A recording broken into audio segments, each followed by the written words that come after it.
Você acompanha o programa Ciência e Espiritualidade. O nosso tema de hoje é a vida e obra do Dr. Bezerra de Menezes. Para conversar sobre este assunto, estamos com o Dr. Aldenis Leite, que é psiquiatra. Bom, doutor Aldenis, nós estávamos conversando sobre os transtornos mentais, né, que o Dr. Bezerra gostava de estudar e até foi lançado um livro, né, A Loucura Sob Novo Prisma. Você, como psiquiatra, né, também lida bastante com essa área. Né, o que essa obra trouxe, né, para a época, né, o finalzinho do século XIX? Eu acho que a marca importante é que nós devemos entender que tudo começa sempre de uma natureza espiritual. Tudo parte de um processo eminentemente moral. E quando a gente fala moral, não é o antagonismo de imoral. Moral é no sentido subjetivo, espiritual. Tudo parte quando nós rompemos com a lei de causa e efeito. Consequentemente, comprometemos a mente e o corpo. É isso que deixa muito claro, além do que a influência também do processo obsessivo, por exemplo, a influência de outras mentes invisíveis sobre o comportamento de uma outra pessoa, também deixou essa marca no seu livro como um significado importante na causalidade dos transtornos mentais. Bom, o Dr. Bezerra foi uma personalidade ímpar, né? Ele conseguiu, de uma certa forma, unificar o movimento espírita, que na época era bem, né, complicado, né? E incluir esses conceitos na medicina.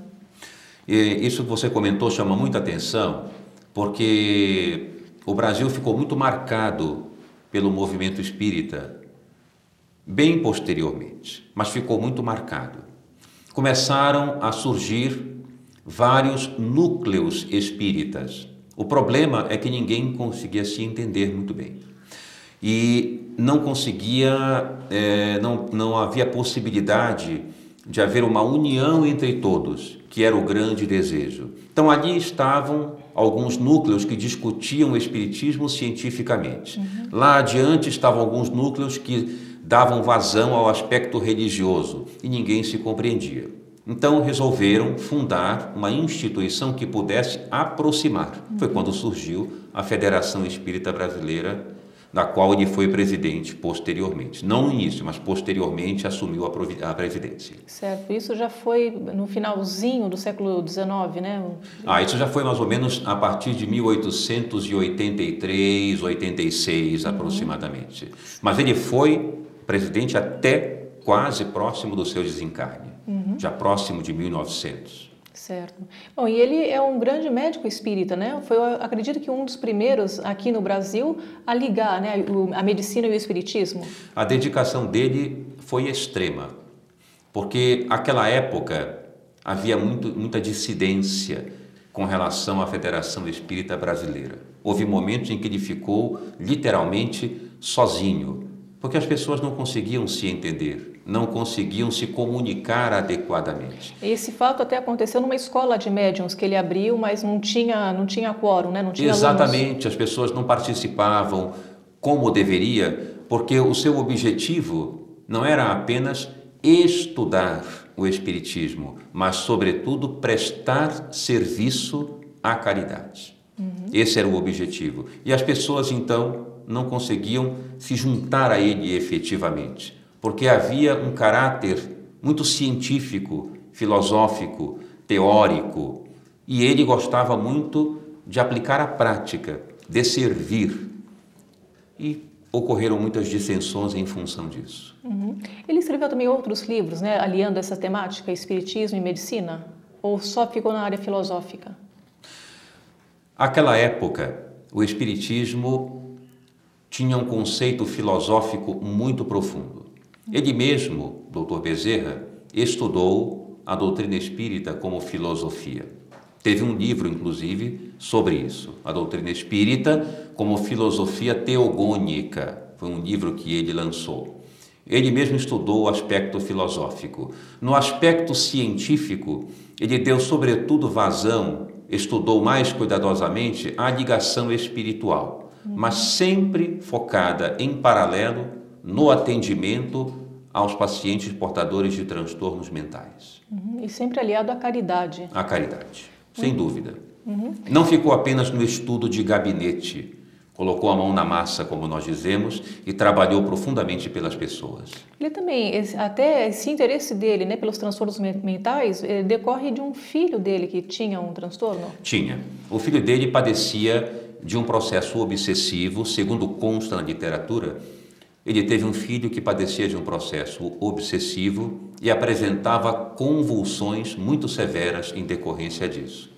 E, de uma certa forma, ele pôde ajudá-lo bastante, inclusive tendo contato, conforme consta, com o próprio espírito que o obsidiava. Certo. Bom, como médico, qual a importância que você vê na obra, na literatura e na vida do Dr. Bezerra, na vida dos médicos?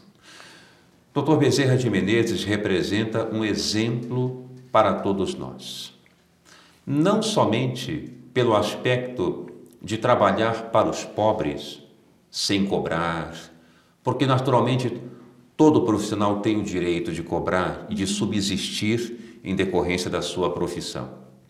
O mais importante é o caráter que ele demonstra para nós de como lidar com as pessoas e como servir as pessoas, sempre com humanidade, com respeito, com alegria, com boa vontade.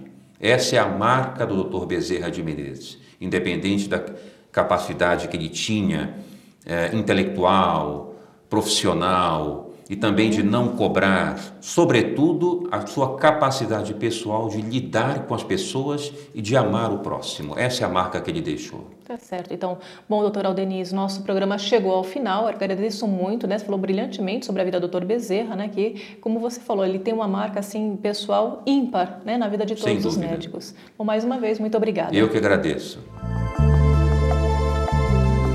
Uma das histórias que mais me impressiona do Dr. Bezerra é aquela que conta que uma vez saindo de uma reunião espírita, ele foi abordado por um homem que parecia bastante cansado, doente, emagrecido, e esse homem pedia ajuda ao Dr. Bezerra de Menezes, dizendo que ele e a sua família estavam doentes e que ele estava sem condições de levar ao menos o alimento para sua casa, desempregado e sem esperanças. O Dr. Bezerra colocou a mão no bolso e tinha apenas a passagem do bondinho para voltar para casa. Então ele fechou os olhos e tentou se conectar com a espiritualidade maior e recebeu a intuição e abraçou o paciente. Depois de abraçá-lo, ele pediu que aquele homem retornasse para sua casa, se reunisse com a família em torno da mesa, colocasse uma água, uma garrafa de água sobre a mesa e que todos rezassem pedindo a Maria auxílio. E o homem foi e assim fez.